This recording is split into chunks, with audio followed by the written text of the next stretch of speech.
Kalpetta ടൗൺഷിപ്പിലെ 178 വീടുകളിലേക്കും smart T V നൽകി ഇടത് യുവജന സംഘടന ഡിവൈഎഫ്ഐ. ടൗൺഷിപ്പ് ഒന്നാംഘട്ട ഉദ്ഘാടനത്തിനിടെയാണ് ഡിവൈഎഫ്ഐ ടി വി വിതരണം ചെയ്തത്. മുഖ്യമന്ത്രിക്ക് കൈമാറിയാണ് ഉദ്ഘാടനം ചെയ്തത്.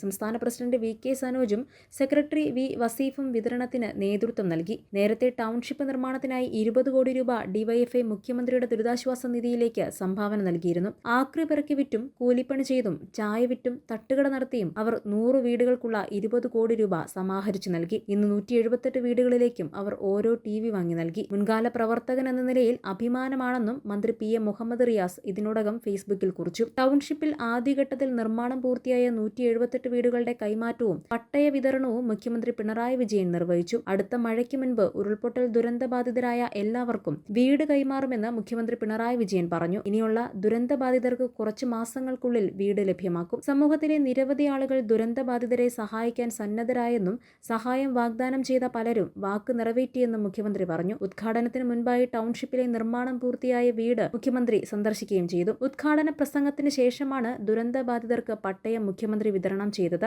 ദുരന്തത്തിന് ഇരയായി ഗുരുതര പരിക്കേറ്റ അവ്യക്തനാണ് ആദ്യം പട്ടയം കൈമാറിയത്. കൽപ്പറ്റ ജനറൽ ആശുപത്രിയുടെ അനക്സ് ബ്ലോക്കിന്റെ ഉദ്ഘാടനവും മുഖ്യമന്ത്രി പിണറായി വിജയൻ നിർവഹിക്കുകയുണ്ടായി.